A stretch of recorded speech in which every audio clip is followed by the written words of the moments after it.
This is The Healthy Healer, where true voice is your medicine. This is where we help doctors and other healers navigate through the challenging times by learning from the best minds in the healing industry. Laugh, cry, and be surprised. It's entertainment, education, and inspiration so you can continue to be the unique and amazing healer you were destined to be. Welcome to humanity. Welcome to The Healthy Healer with Dr. Fred. Hello, everybody, and welcome back to another amazing episode of The Healthy Healer. And today we're going over the pond one more time, and this time we're going to France. We're going to Sarah Rees Evans, who resides in France and is meeting me at a pretty uncomfortable hour for me, but a super uncomfortable hour for her. At 8:30 p.m. here, it's 5:30 a.m. in Paris and wherever in France that Sarah lives, which may or may not be Paris. I guess we'll learn in a moment.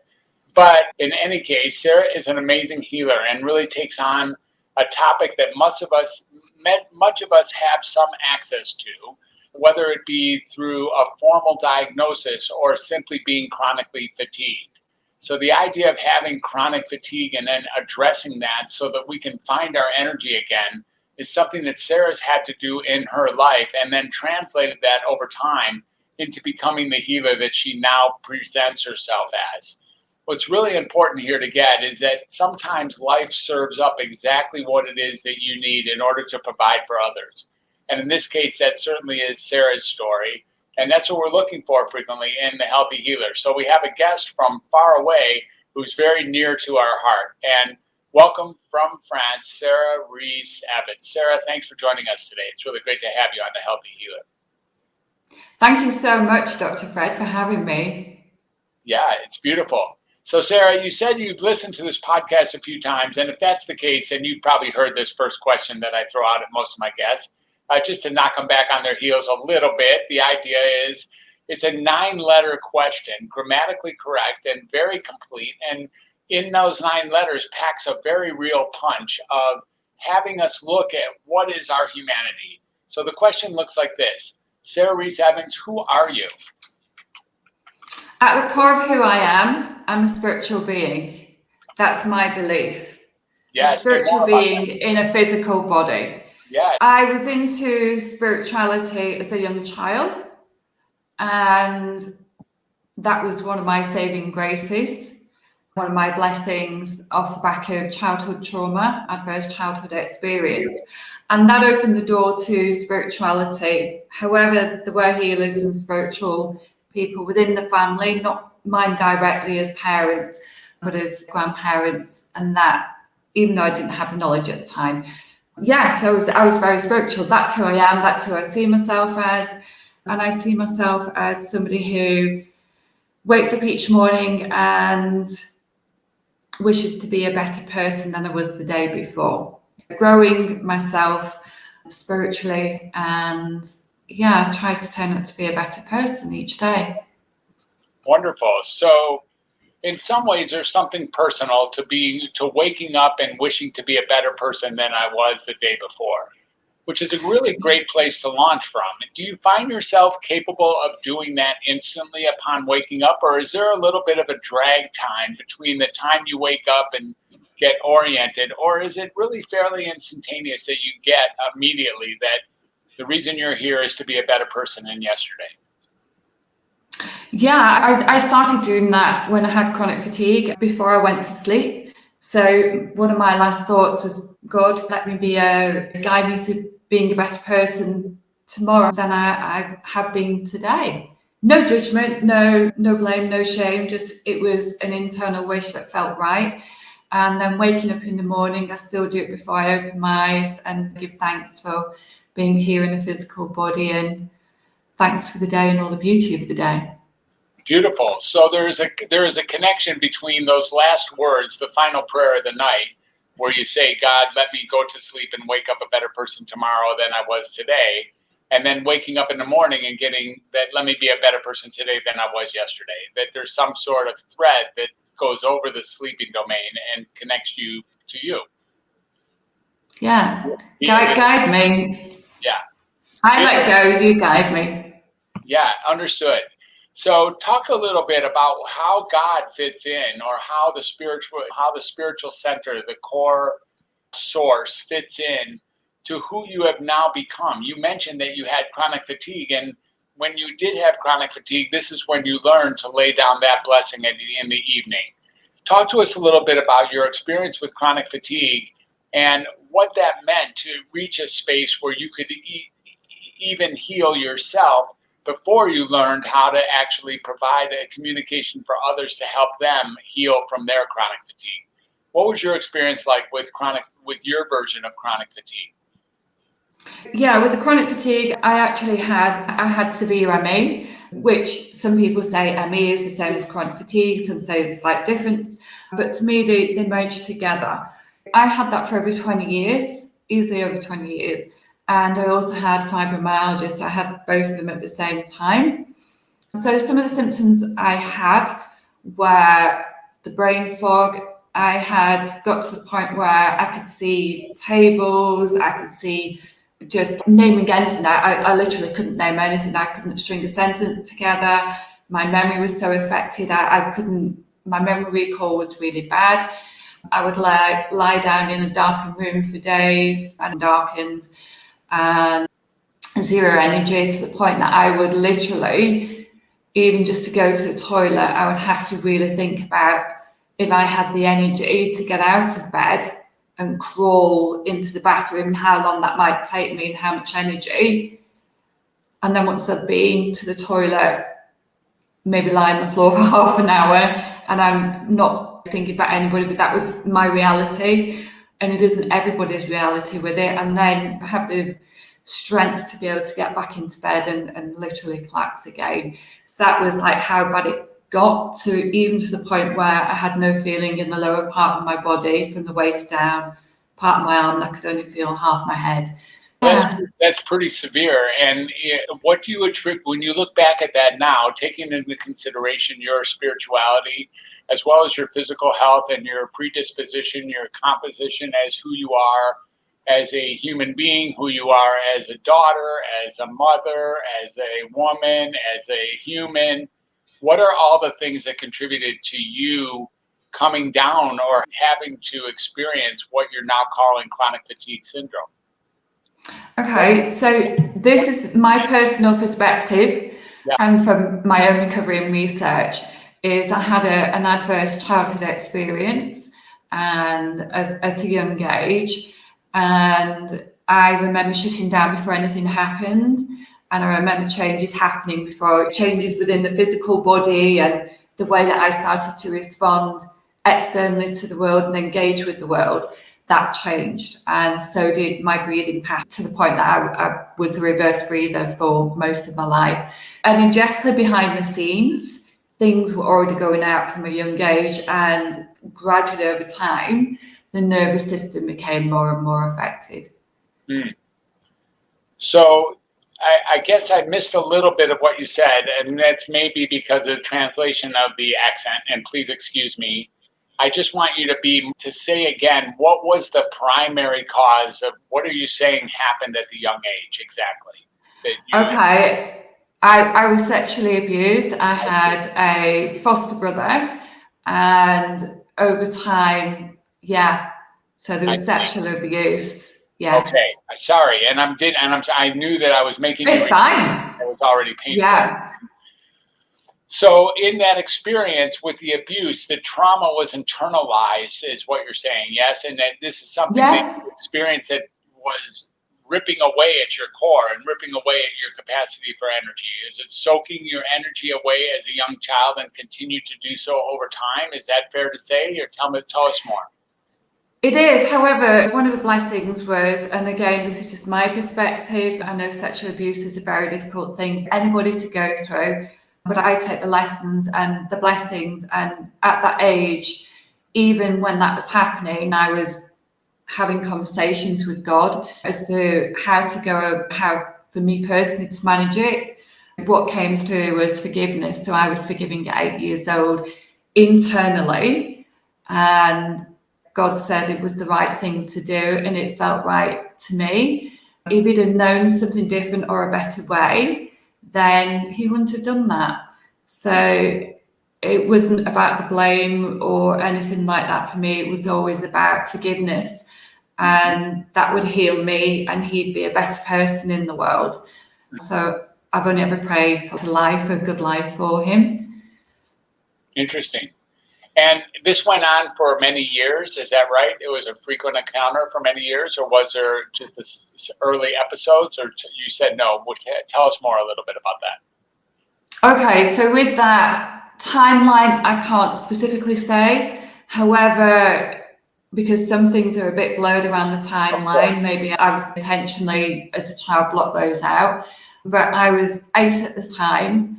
And then when it was actually going to court, I was about 10 or 11.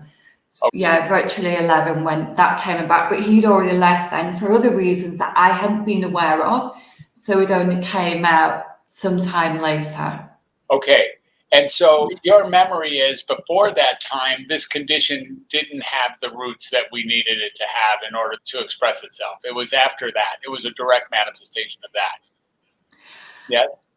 Who knows? Energetically, I don't know. Who knows? There may have been other things there, but as my memory recalls, I remember the exact moment where energetically things changed. And like I said, my breathing pattern changed. There were lots of changes. My belief system started to change. My perception of the world changed. My engagement and connection with other children and adults and fear of authority. Interesting. Yeah, that's very fascinating. And I'm sorry for that moment. It's not, and at the same time, there's a part of you that gets that there's a blessing embedded in the whole experience. Talk to us about that. Yeah. About from now or as a child? Even then, maybe the transformation. You had these conversations with God where the concept of blessing came up.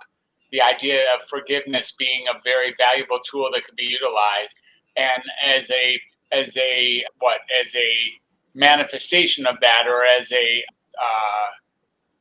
a outcome of that, you were able to grow and also offer yourself in a new way into a healing for yourself and soon to be for others. So I guess I'm asking you to talk a little bit about how the transition to forgiveness and healing then took place. So or maybe you didn't heal right away. We're talking about 20 years of suffering, I think, yes? A lot more. However, after saying that, I always wanted to go with the blessing and go with forgiveness, as that was at the core of me, the right thing. It wasn't like somebody saying, you've got to do this, you've got to forgive. It came through intuitively. I asked, I received, and it felt right. And off the back of that, when I was struggling breathing, I would take myself off into my bedroom. And again, I would ask spiritually, how do I breathe? And they showed me to meditate with the clouds, and they showed me how to work out the breathing. Yes, I was still a reverse breather, but I learned a lot of self-soothing techniques and how to come back into my body, because something else that I did was dissociate a lot.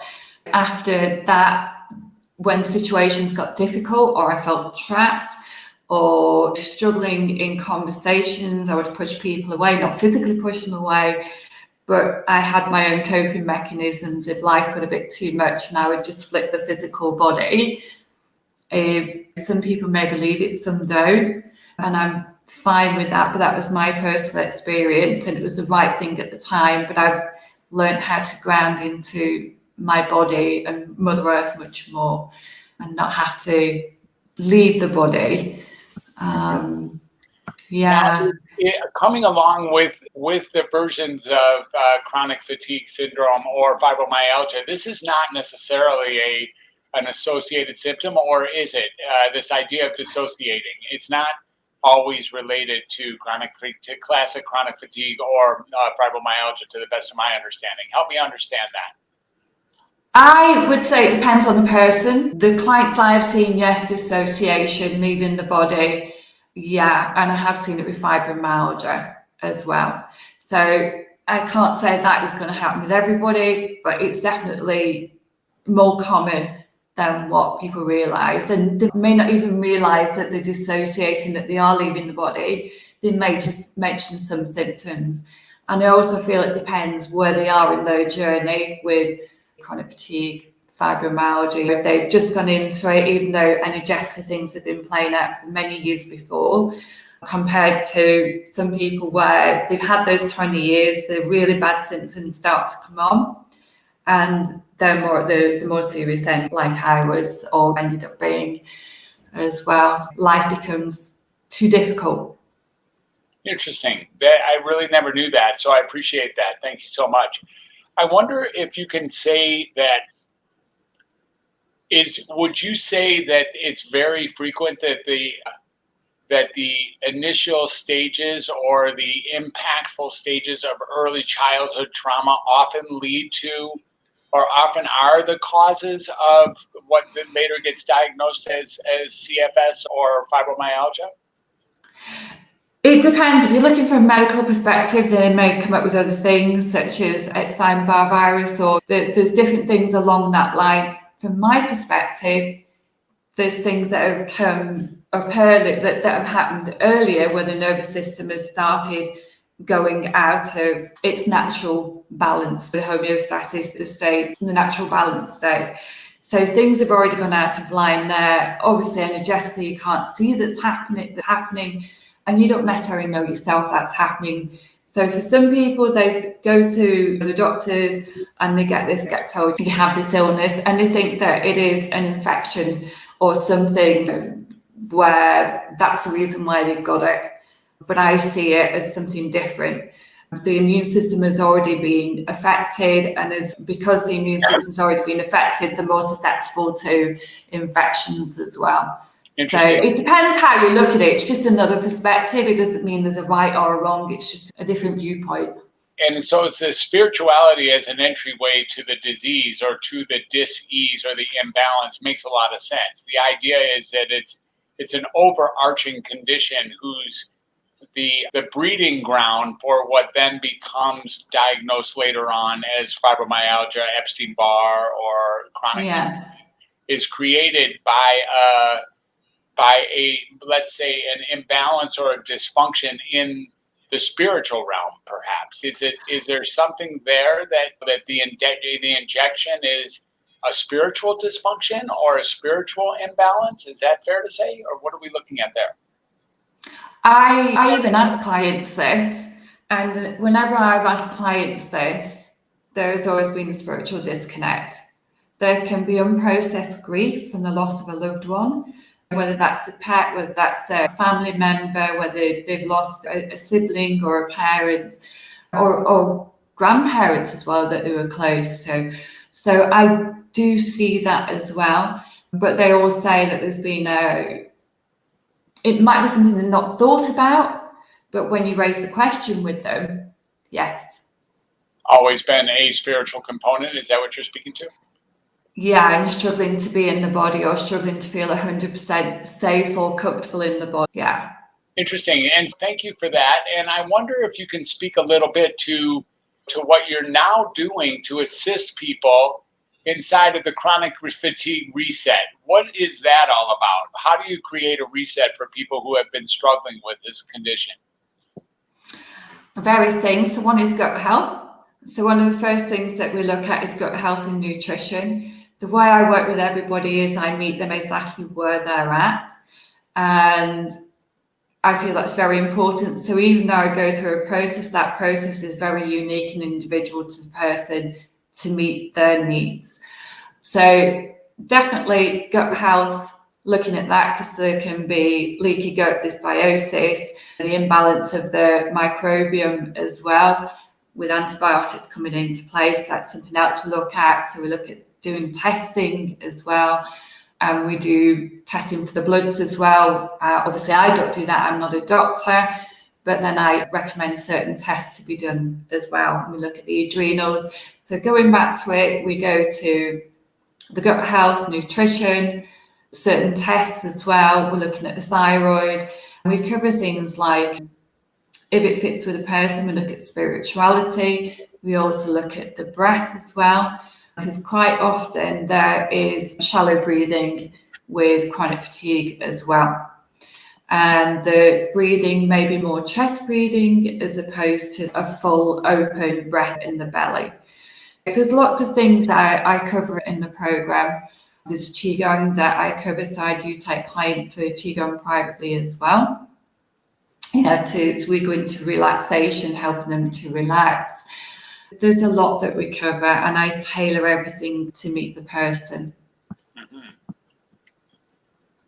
And which of those do you feel like you do each and every day, or that is necessary even after the fact? Like at this point, I think you would call yourself essentially healed. Maybe that's jumping the gun. Are you essentially healed from your own chronic fatigue syndrome today? Oh, years ago. Yeah. That was over 7 years ago. Yeah. And you have to continue a certain practice inside of recognizing or respecting your gut health with your breathing and maybe some Qigong to actually keep yourself steady. Is that something you have to do every day still in order to keep yourself healthy and straight? Spirituality is my life. I'm guided to those kind of things. So I love to meditate. I love peace, calm. I love that inner space. And do I do them every day? Qigong, I do love it. I can go from doing two hours a day, depending on the kind of practice, to some days not having done a practice. So it just depends on how the day unfolds. And I like to give time and space for the beauty of the day to unfold naturally. Understand, yeah. And you have your own responsibilities. You have a job, you have a family, you have yourself to take care of, you have places to be and things to do and people to meet and all those things. And yet you really find the need, or the at least high priority, to find yourself meditating and finding calm and finding peace and doing your Qigong. This is a critical piece of your existence, all of these things, yes? Oh, it is. And having those conversations, whether it's with God or my guides, angels, because that's something else I do. I do a lot of energy work with clients, intuitive work, and also I work with deep trauma. So I'm trauma qualified as well, and adverse childhood experience qualified. So I do work a lot with post-traumatic stress disorder and complex post-traumatic stress disorder as well.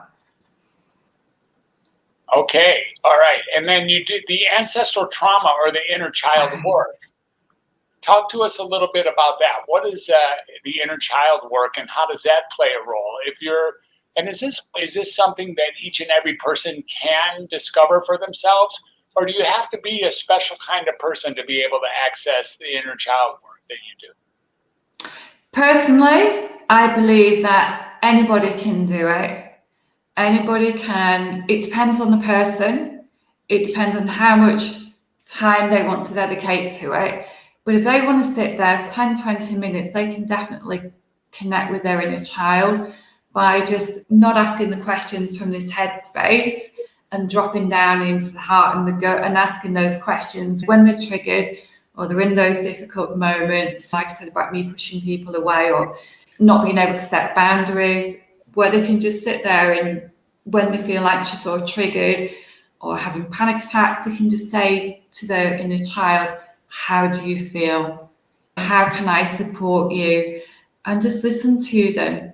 I have clients that sit their inner child on the knee, or there's so many different things, and it's that being listened to. So taking the adult self out of the way and allowing that unhealed part of the child to be validated. Yeah, to be heard, to be connected with. To be heard. Yeah, exactly. Yeah. The ancestral part is I take clients back from things that are patterns that are showing up today.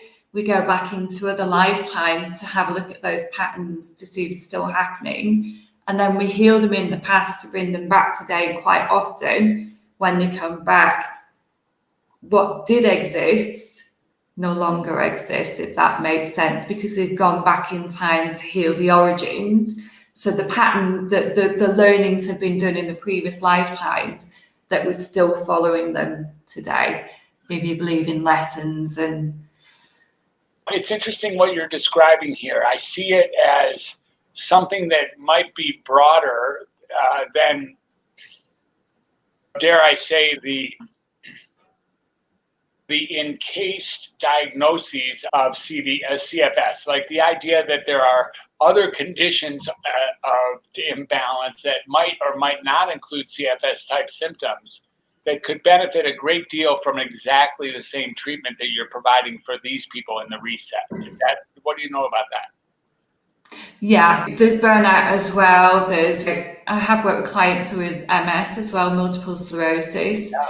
So there are, again, this is just my perspective, and talking with other professionals as well, they do see it that work in the field, where with autoimmune illnesses and fibromyalgia, which isn't classed as an autoimmune illness, there are so many symptom overlaps. And yeah, definitely. Post-traumatic stress disorder, dissociative disorders, etc., what some people might call multiple personality disorders, or those kind of conditions that are very extreme in their expression, that can really benefit from finding a singular resource to go back and dig up and get to the bottom of, so that when you come back to our present time, the symptoms themselves, the dissociative symptoms, or the equivalents, the psychological equivalents for which the body is expressing, tend to disappear in that process. Yeah. Beautiful. Yeah. That's really fantastic. Sarah, if people want to get a hold of you, I understand you do international work. A lot of your work is online and virtual, and you're out there in France, and you're not in Paris, right? Or are you anywhere not in Paris? What city are you in? Oh, Périgueux, we're not near a big city. We're in the Dordogne, we're in southwest France. Southwest France, okay. Yeah. All right. Yeah, I'm not so familiar. I've been to Paris. Oh, you froze there for a minute. So, yeah, I've been to Paris, and I went to Monet's house. I took a tour up to Monet's house, but I've not been to Southwest. Wow. Yeah, it was cool at his house. I really enjoyed that. Yeah. It's very interesting. That was a very interesting trip. I really enjoyed it. So, Sarah, how do people get a hold of you from here in the United States or anywhere in the world if they want to get a little taste of what it means to get on the other side of their chronic fatigue? They can either look me up on Instagram, so that's at Sarah Rees Evans Coaching, or they can go on to the website as well. So that's I think you've got that in the show notes, www. Yeah, so if they look on the show notes, it's on there as well. Or they can just send an email, and that's hello@sarahreesevans.com. There you go. Hello. So they will find me. That's better than bonjour. It could have been bonjour@sarahreesevans.com, but it was not. It could have been. Actually, yeah, because it's a professional account, so it could have been. I missed out on that one. You can still do it. You have the domain. Yeah. You can do it. It's not bad. You don't have to reference me if you do that. It's fine. So, that's a great idea. Yeah, so I like it too. And Sarah, it's been a pleasure interviewing you and conversing with you. Is there anything you want to say to our listeners as a gem or a nugget as we close off that you want to make sure that people know either about you or about themselves? About themselves. You know what?